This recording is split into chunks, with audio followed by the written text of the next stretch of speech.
আমরা একটা জায়গায় যাচ্ছি, কোথায় যাচ্ছি একটা পুজো বাড়ি। হ্যাঁ, একটা পুজো বাড়ি যাচ্ছি। তো তোমরা দেখো এই যে পুজো অপূর্ব হাই মেরে দাও। আর তোমরা কি ড্রেস পরেছো ভালো করে দেখতে দাও তো। মানে আমাকে ভালো লাগছে তো। সব দেখাতে হবে না, ঠিক আছে? আর আমাকে ভালো লাগছে তো। আর একটা লাইক শেয়ার কমেন্ট করে দেবে, মানে একটা লাইক করে দেবে। হ্যাঁ দেবেন। তো যাই হোক আমরা একটা যাচ্ছি পুজো বাড়ি, পুজো বাড়ি মানে রিলেটিভদের বাড়ি, নিজেদের লোকেরই বাড়িতে যাচ্ছি। তো চলো, অনেক সকালে উঠেছি, অনেক কিছু করেছি, আপনার সাথে শেয়ার করা হয়নি। তো এই কোনোরকম ঘরটার কোনোরকম করতেছি, পেয়ার করেছি। পান্নার সময় তো জানো যেখানেই যাবে জ্বলন জ্বলন দিয়ে দিতাম। আর যেমন দোকান সবাই করতে পারছে তোমরা দোকান সময় দোকান খালি ও করতে পেরেছি। আমি আর আমার ছোট্ট বাগান দেখতে পাচ্ছি, আমার ওখানে জামা কাপড় আমার নিয়ে পড়ে যায় তো বলছি। আর আমাদের ছোট্ট বাগান, ছোট্ট বাগান দেখে বাগানটা তো ওদেরকে কেমন লাগলো কমেন্ট করে বলো জানো। অভিনব ব্যস্ত হয়ে পড়েছে, অভিনব খুব ব্যস্ত হয়ে পড়েছে না অন্ধকার একটু তো ভরা লোক একটা জানিয়ে দিলাম, একটা জানিয়ে দিলাম, একটা জানিয়ে দিলাম, একটা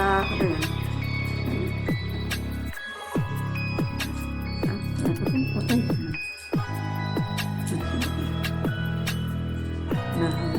আমি এরকম ভালো যেতে পারি। এই যে একটু জানি ঠাকুর বস্তা আর অন্ধকার থাকবে। তো মোটামুটি এই হচ্ছে আমাদের নিয়ে সেখানে আমাদের হাতে দেখতে দিই। এই যে আমাদের নিয়ে মানে এটা অ্যাকচুয়ালি পুজোর জামা কাপড় নয়, আমি যা সেগুলো পরে যাচ্ছি। পুজোর জামা কাপড়কে মনে একটু দেবে ফ্রেশ, কাঁচা ধোয়া নিতে হবে তো।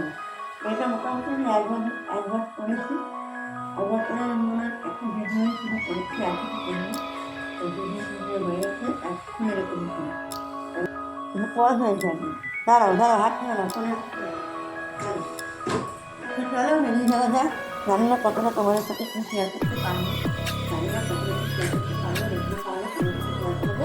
তোমার ভিডিওটা লাইক শেয়ার আর খুব সুন্দর করে লাইক করে দেবেন। আর সুন্দর করে ভিডিওটা দেখতে পাবো ক্যামেরার সামনে দাঁড়িয়ে পড়েছে বিশ্বাস করছে। তো চলে যাই, পরে ভয়েস দিয়ে দেবো, বুঝেছি? ভয়েসটা পরে দিয়ে দেবো, এখন যা যেতে ছেড়ে দেবো না। ঘরে গিয়ে একটা শান্ত জায়গায় যেতে হবে। এসেছি বাহ, ভালো দেখা যাচ্ছে বুঝলি। আরে জলটা না রাখছিস কেন নাকি?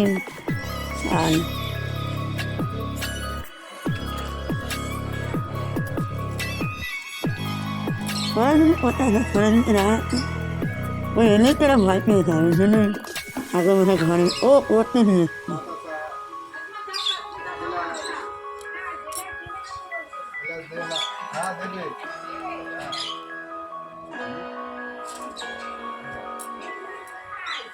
ওই কোণে দেখো মনে বাতাসা সব আছে, ওইগুলো দাও। ঠান্ডা ভিডিও করতে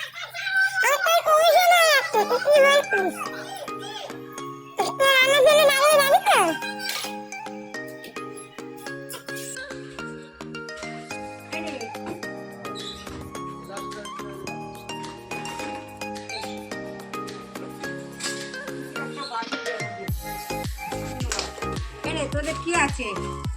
তোদের জায়গা আছে? হ্যাঁ এগুলো দিয়ে দে, আজকে দেবো। এগুলো দিয়ে নে আজকে। হ্যাঁ ঠিক আছে। বেলপাতার কি দাম? কোথায় বেশি মারা কাটবো।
আমার ভিডিওটা করে গেলি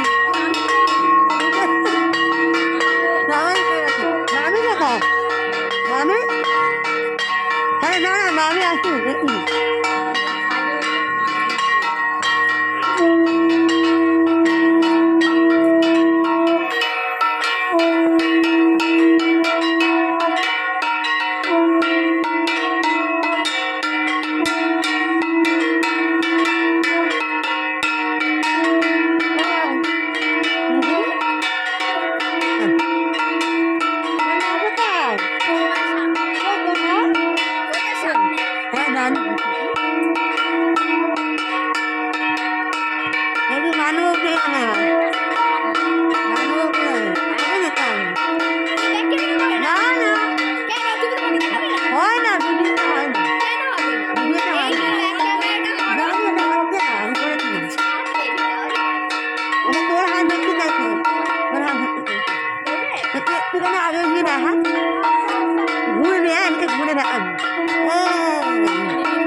ভিডিও এগুলো করি না আমি ধরে থাকতে হবে হ্যাঁ পাচ্ছি না কে করছি আয় না দুধ বোন ওইখানে কিছু বলি ওই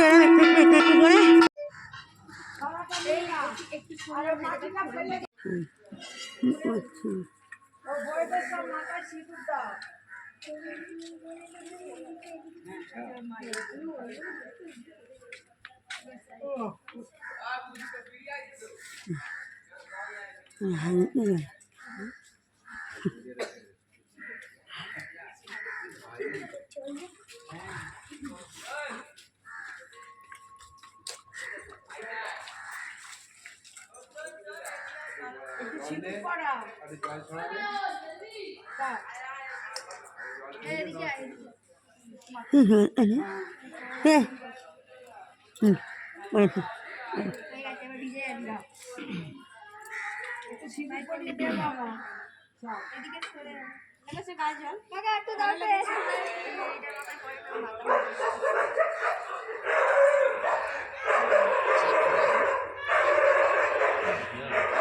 জল তুলে নে এই 3টে 3:30 বাজবে হ্যাঁ ঠিক বাজবে হ্যাঁ 3:30 বাজবেই সাড়ে তিনটে না আমাদের বাড়িতে যখন তখন আসে না কথা বলছি হ্যাঁ বাবার কথা মামা ও আচ্ছা এখনো তাহলে আসছে ওই তো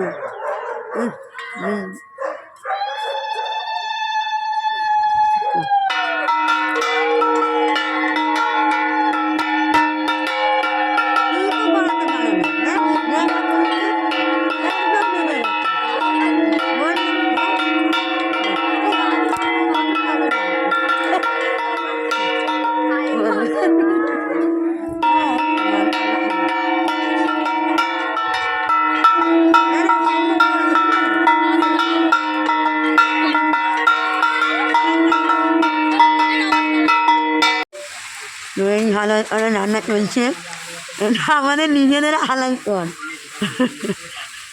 মানে আপনাদের লাগলে বলবেন হালাই কর ভালো রান্না করে মোটামুটি 100 জনের রান্না 50 জনের রান্না হাসি মুখে করে নেবে এই দেখুন এবার সব আছে খালি হয়ে গেছে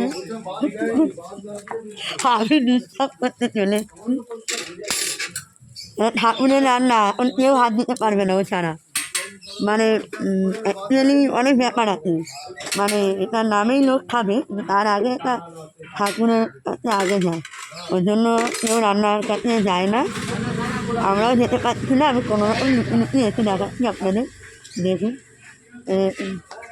মানে হালাই পাল্লা এইভাবেই করে এতে কী আছে আমি জানি না, কিছুই নেই। এতে কাজু কিশমিশ ভেজানো আছে এখনো কি। এতে আদা বাটা, লঙ্কা বাটা সব বাটা আছে মনে হয়। এতে কাজু বাদাম বাটা বাটা কী সব আছে, চাল মগজ বাটা, কাজু বাদাম বাটা, ফুলকপি ভাজা, ওদিকে মশলা কষানো হচ্ছে। দাঁড়ান আপনাদের সামনে থেকে না, ওদিক থেকে দেখাবো। এই দেখুন আলু ভাজা কড়ার উপরে চলে এসছি আমি। দেখো কড়ার উপর উঠে যাবে। ওরা সব হাসাহাসি করছে যে কড়ার উপরে না উঠে যাবে। কী করবো, আপনাদের সাথে সবই শেয়ার করি, ভালো লাগবে, আপনাদের ভিডিওটা দেখলে ভালো লাগবে, এটুকুনি বলতে পারি। প্রত্যেক বছরই হয়, আমি এই ফার্স্ট টাইম ভিডিও করে দেখালাম। প্রত্যেক বছরই হয়। ওর একার মতন রান্না করছে, ওকে ডিস্টার্ব করে লাভ নেই। বুঝতেই পারছেন, হালাই কাছে ডিস্টার্ব করা মানে নুন তেল ঝাল বেশি হয়ে যাবে। এই দেখছেন সব প্যাকেট মোটামুটি 200-250 লোক হয়তো খাবে, আমি ঠিক জানি না।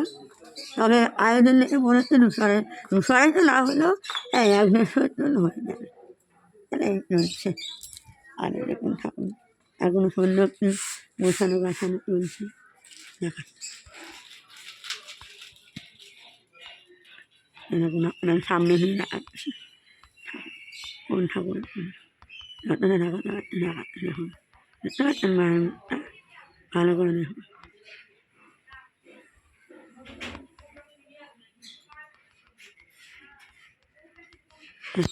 দাঁড়া দাঁড়া আরাম করতে হবে। এই দেখুন এই যে ঠাকুর দাঁড়া এই যে মায়ের মুখটা দেখাতে পারছি না। এই যে মালা আছে পুরো পড়ানো, আমি এই মায়েরই পুজো, সন্তোষী মা। আরও ঠাকুর আছে, অনেক ঠাকুরই আছে, আর পুজো 5 তারিখে প্রতিষ্ঠিত ঠাকুর তো প্রত্যেক বছরই করে। ও লাইটিংটা দিল মনে হয় কাজে, ওরা দেখো লাইটটা এলো। এই যে লাইটিং খুব সুন্দর করে ফুলগুলোতে, এইগুলোতে জ্বলছে না, এইগুলোতে, হ্যাঁ এইগুলোতে নিভে গেছে না, ও এটা ওইখানে আছে। না একটু একটু করে দিতে হচ্ছে তো, একভাবে তো দেওয়া যাবে না, একটু একটু করে দিতে হচ্ছে। বলো আর না তো, মামার আগে আমি খুলে রেখেছি। ও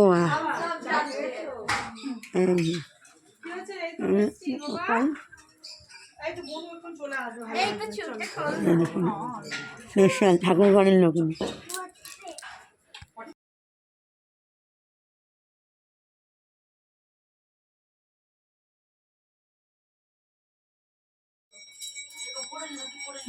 প্রচন্ড জল,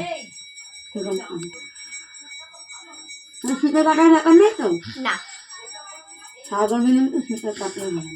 ঠিক আছে করে দাও, যেটা করলে না না শীতে কাটা যায় না। দেখি চল। হ্যাঁ এবার বন্ধ করছে। আমি অত কিছু জানি না, দেখ যা লাগবে নে, তোর যেটা যেটা লাগবে। চুলটাতে খুলে হ্যাঁ ওখানটা ফুলে আছে, খুলে দিতে হবে। কে তো জানাই না সোজা হয়ে। ভগবান হাত দিবি না, হাত দিলে চিন্তা করতে হবে তোমার ভিডিওটা আসার জন্য হয়েছে। একটা কি শুনে বলছি, ভালো একটা ভিডিও একটা ফটো তুললাম,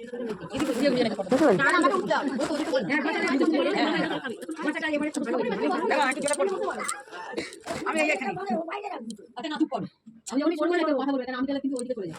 এখানে যদি ছোট কম থেকে দিদি গালি দেবে, হ্যাঁ আর এই নিয়ে কম দেখি, এখন দেখতে পাই না। আমার তো জলপাটা কে দিবি হবে ওতে, হ্যাঁ হয়ে যাবে। যা তোমার কথা করছি নিয়ে আয় লাগে আনতে যাবো। গল্প কথা, এক দেশে এক বুড়ি ছিল। বুড়িটা 7 পুত্রের জননী, তদন্নে 6 জন অর্থ উপার্জন করতো, কিন্তু 7ম পুত্র কোনো উপার্জন করতো না, সে ছিল বেকার। মা প্রতিদিন খুব ভালো ভালো রান্না করে 6 পুত্রকে খাওয়াতেন, তারপরে যা অবশিষ্ট থাকতো সেই উচ্ছিষ্ট খাদ্য তিনি 7ম পুত্রকে খেতে দিতেন। 7ম পুত্র এই বিষয়ে কিছুই জানতো না। ঠিক সেইরূপ তিনি 6 বউকে খাইয়ে তাদের উচ্ছিষ্ট যা অবশিষ্ট করে থাকতো তাই দিয়ে ছোট বউকে খেতে দিতেন। কিন্তু ছোট ছেলে এই সব কিছু মাত্রই জানতো না। সে মনে করতো তার জননী তাকে এবং তার বউকে ভালো খাবার খেতে দেন। এইভাবে বহুদিন অতিক্রমের পরে একদিন কথায় কথায় ছোট ছেলে তার বউকে বলল, দেখো আমাদের মা আমাদের কত ভালোবাসেন। স্বামীর এই কথা শুনে বউ বললে, কে এ কথা বললো? কেন, তুমি কি দেখতে পাচ্ছ না আমি কোনো কাজ করি না, দুষ্কর্মার মতো বসে থাকি, তবুও তুমি এবং আমি দিব্যি খেতে পাচ্ছি। মা আমাদের যত্ন করে খেতে দিচ্ছে। ছোট বউ একথা শুনে ভাবলো, হা ভগবান, মানুষ চোখ থাকতে যে বন্ধ হয়ে থাকে তা আমি প্রমাণ পেলাম। সেই স্বামীকে বললে, তুমি কি সংসারে চোখ বন্ধ করে থাকো? ছোট ছেলে এ কথার স্বরূপ উপলব্ধি করতে পারলো না। সে বললো, আমাকে স্পষ্ট করে বলো, তুমি লক্ষ্য করো নিয়েছো ভাই খাবার পর যা উচ্ছিষ্ট থাকে তাই মা তোমাকে খেতে দেন, আর 6টি বউ খাবার পরে যা উচ্ছিষ্ট বা অবশিষ্ট থাকে তাই দিয়ে আমাকে তিনি খেতে দেন। এসবের কিছুই মাত্র জানি না। না, আমি এসবের কিছুই জানি না। ঠিক আছে, একদিন তুমি নিজের চোখে দেখো। আচ্ছা বেশ, তাই দেখবো। এই বলে ভাই মনে মনে এক দৃঢ় প্রতিজ্ঞা করলো। কিছুকাল অতিবাহিত হওয়ার পর একদিন তাদের বাড়িতে ভালো খাবার রান্না হলো। পিঠে, পায়েস, মন্ডা প্রভৃতি হয়েছিল। এদিকে ছোট ভাইয়ের ঘরের কোণে শুয়ে আ শব্দ করছিল আর সবকিছুই লক্ষ্য করছিল। ছোট ছেলের এই আর্তনাদ শুনে মা একসময় এসে বললেন, হ্যাঁ বাবা, তোর কি হয়েছে? ভীষণ মাথা ধরেছে, উঠতে পারছি না মা, তাই মুখে চাপা দিয়ে শুয়ে আছে। ছোট ভাই কাপড়ের ভেতর থেকে দেখতে পেল তার মা 6 ভাইকে পিঠে, পায়েস, মিঠাই প্রভৃতি খেতে দিয়েছে। তাদের খাওয়া শেষ হলে তারা সবাই চলে গেল। তারপর মা এসে তাদের পাতের উচ্ছিষ্ট ভাঙা মন্ডা মিঠাই জড়ো করে ছোট ছেলের জন্য খাবার তৈরি করলেন। কিছুক্ষণ পরে তার ডাক পড়লো, খোকা খেতে আয়। ছোট ভাই বলল, মা আমি খাবো না। কেন? আমার খুব মাথা ধরেছে, আমি আর উঠতে পারছি না। আর কি করে? ঠিক আছে। তারপর ছোট বউকে খেতে দিল। তাদের খাওয়া শেষ হলে তাদের উচ্ছিষ্ট খাবার সাজিয়ে নিয়ে ছোট বউকে খেতে লাগলো। এসব দেখে ছোট ছেলের মন দুঃখে ভরে গেল, কিন্তু সে কিছুই বলল না। পরদিন সকালে উঠে ছোট ছেলে হঠাৎ বলল, মা আমি একটু বিদেশে যাবো। বিদেশে কেন যাবি বাবা? চাকরি করবো কিংবা অর্থ উপার্জনের বাণিজ্য করবো। তা না হলে বসে বসে নিষ্কর্মার মতো খেতে ভালো লাগছে না। মা ভাবলেন কথাটা তো মন্দ নয়, বরং ভালোই। তিনি বললেন, ঠিক আছে বাবা, আশীর্বাদ করি তুমি সুখী হও। ছোট ছেলে তারপর ছোট বউয়ের কাছে গেলে তাকে সব কথা খুলে বলল। সব শুনে তার বুক ফেটে যেতে লাগলো। একা সে আর কতদিন থাকবে? কবে তার স্বামী ফিরবে ঠিক নেই। তারপর আজ স্বামী চলে গেলে তার শাশুড়ি দেয়া লাঞ্ছনা আরো অসহ্যকর হয়ে দাঁড়াবে। এসব কথা ভেবে সে কাঁদতে লাগলো। তাই দেখে ছোট ভাই বলল, ওকি তুমি অমন করে কাঁদছো কেন? কারণ তুমি সবই জানো। ছোট ভাই চুপ করে রইল। এতদিন তুমি আমার পাশে ছিলে, মা বেশি অত্যাচার করতে পারতো না, কিন্তু এখন আমার উপর মা দুর্ব্যবহার করবে। আমার প্রাণ রক্ষা করা দায়ী হবে। ভয় নেই ছোট বন্ধু, মেয়েদের তা সহ্য করো। আমি যত শিগগির পারি নিজের পায়ে দাঁড়াবার চেষ্টা করবো, তারপর তোমাকে নিয়ে যাবো। আর তুমি যাতে আমাকে স্মরণ করতে পারো তার জন্য আমি তোমাকে একটি আংটি দিয়ে যাচ্ছি। এইভাবে ছোট ভাই তার স্ত্রীর কাছ থেকে বিদায় নিয়ে যাত্রা করলো বিদেশে। ছোট ভাই মাইলের পর মাইল পদব্রজে চলতে চলতে একটা শহরে এসে উপস্থিত হলো। চাকরির চেষ্টায় সে রাস্তায় ঘুরে বেড়ালো, কিন্তু কোথাও খুঁজে পেল না। অবশেষে এক সেঠজি তাকে ডেকে বলল, আমি একটি লোকের সন্ধান করছি। ঠিক আছে, তুমি আমার দোকানে কাজ করবে। তোমাকে খেতে করতে দেবো আর সামান্য কিছু খরচের মতো টাকা দেবো। ছোট ভাই তাতেই রাজি হলো। দিনের পর দিন নিজের সততা এবং কাজের নিষ্ঠার জন্য সে সেঠজির খুব প্রিয় পাত্র হয়ে উঠলো। অবশেষে সেঠজি তার উপরেই সব থেকে বেশি বিশ্বাস রাখতো। তার দোকানে প্রায় 80 জন লোক কাজ করতো, কিন্তু তার মধ্যে ছোট ভাই হলো সবার প্রিয়। এইভাবে বছর 7 কেটে গেল। সেঠজি তার মাইনে বাড়িয়ে 200 টাকার মতো করে দিল। তার নাম দিল রামু।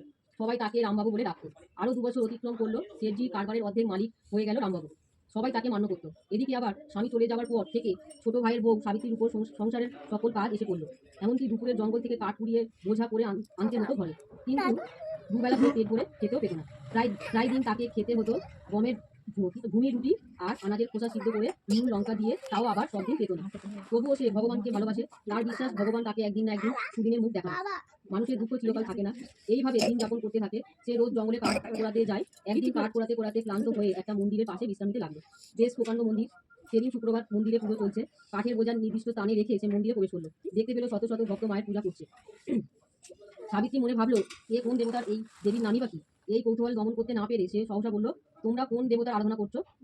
তারা উত্তর দিল, সন্তোষী মাতা। এটা সন্তোষী মাতার মন্দির, প্রতি শুক্রবার এনার পূজা হয়। আমরা এই দেবী পূজা করছি। এই দেবীর পূজা করলে কি হয়? অপুত্রের পুত্র হয়, অজ্ঞানীর জ্ঞান হয়, নির্ধনের ধন হয়, আর যার যা মনস্কামনা সব পূর্ণ হয়। মা যার উপর প্রসন্ন হন তার ধন, জ্ঞানে, অর্থে, বিদ্যায় প্রিয় ভরে ওঠে। এই দেবী আড়ম্বর চান না, চান শুধু প্রেম, ভক্তি, অন্তরে শ্রদ্ধা। এই ব্রত যদি আমি করি তবে আমার কি করণীয় আছে? তুমি কি এখনো উপবাস করে আছো? হ্যাঁ, আমি এখনো উপবাস করে আছি। বেশ তো, তুমি তাহলে হাতে ছোলা গুড় নিয়ে বসে পরম ভক্তি ভরে দেবীকে প্রণাম করে তার কথা শোনো। দেবীকে জয়ধ্বনি জানাও। প্রতি শুক্রবারে এমনইভাবে উপবাস করে এসে দেবীর ব্রত করবে। সন্তোষী মাতা সন্তুষ্ট হলে তোমার সব মনোবাসনা পূর্ণ করবে। তোমার মনোবাসনা পূর্ণ হলে তুমি ঘরে প্রতি শুক্রবার ভক্তিভাবে ঘটে দেবী পূজা করবে। ওই দিন সাধ্য মতো দেবীকে নিরামিষ ভোগ দেবে। বালক ভোজন ও ব্রাহ্মণ ভোজন করাবে। সদবাদের তেল, সিঁদুর, আলতা পরিয়ে পান, সুপারি, বাতাসা বা মিষ্টি দিয়ে প্রণাম করবে। তাহলে ব্রত করা হবে, কিন্তু মাতার পূজার দিন কখনো টক খাবে না। সাবিত্রী সেই দিন ব্রত করলো। তারপর থেকে সে প্রতিদিন বনে কাঠ পোড়াতে এসে দেবীর মন্দিরের কাছে গিয়ে কেঁদে বলতো তার সব মনের কথা। হে দেবী, তুমি সাক্ষাৎ জাগ্রতা জননী। আমার স্বামীকে আমাকে ভুলে গেছেন, তিনি কবে আসবেন? ভক্তের এই আকুল আবেদন শুনে দেবী একদিন রামকে স্বপ্নে জানিয়ে বড্ড গরম বেরিয়েছে না? বসে গেছে বসে পড়েছে খেলা নিলাম আমরা সব বসে গেছে পুরো বাজা কাপিস একটা খেতে না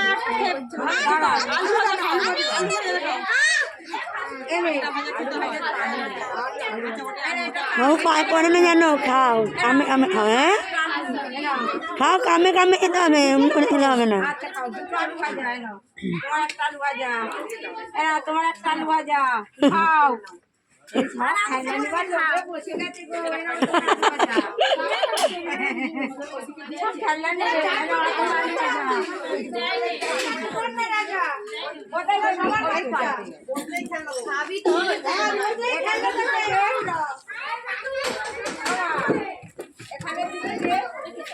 এই তো একটু দাও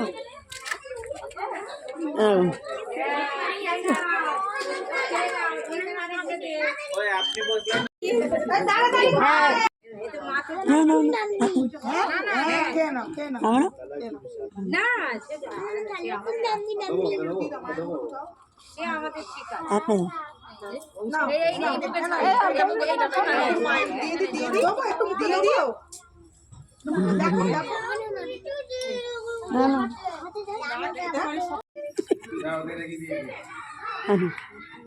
না মেনু সাথে বললে না মেনুটা হচ্ছে খিচুড়ি আলুর দম পায়েস চাটনি পাঁপড় মিষ্টি খেলনা অনেক কিছু আছে ওটা খায় কেউ আরে না আছে ওগুলো ওগুলোই বললাম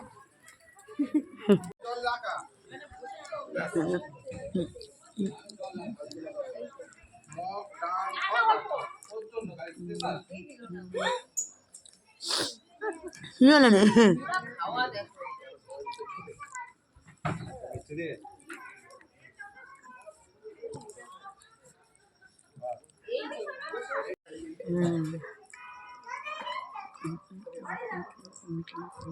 আরে বলো না গরম করতে কেন গরম করতে কেন কি করছিস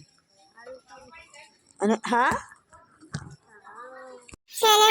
আরেক পাশে ভিডিও এন্ড করছি মানে এখন বাজে রাত্রি 10:20 হয়ে গেছে মনে হচ্ছে আমি ঘড়িটাকে দেখতে পাচ্ছি না ফোনেও দেখতে পাচ্ছি না টাইমটা এখন ওই 10টা এরকমই হবে তো এইবার আমরা বাড়ি থেকে রওনা দিচ্ছি আমাদের ইনস্টাগ্রাম করিতে না একা যাই হোক ঠাকুরের যেমন পেয়েছে করিয়েছি এবার আমরা বাড়ি থেকে রওনা হচ্ছি আমার ছেলে মেয়ে দুজনেই ওর বাবার বাইকে করে চলে গেছে আর এবার আমরা আমার ননদাকে আর ননদের ছেলে আছে ভাগনা আছে আমার ছোট ভাগনা তো ওরা বললো হেঁটে হেঁটে যাবে তাই বলে তাহলে তোমাদের সাথে হেঁটে হেঁটে যাবে তো যাই হোক এই বাড়ি থেকে এবার রওনা দিচ্ছি এই যে ব্যাগটা নিয়ে নিয়েছি আর একটা বড় ব্যাগ ছিল তো বড় একটা ওর বাবার কাছে দিয়ে দিলাম ওরা নিয়ে চলে গেল সেবার আমরা বাড়ি থেকে যাবো এবারে এখানে ভিডিওটা আমি এন্ড করলাম তোমাদের ভালো লাগলে লাইক শেয়ার কমেন্ট করতে ভুলো না।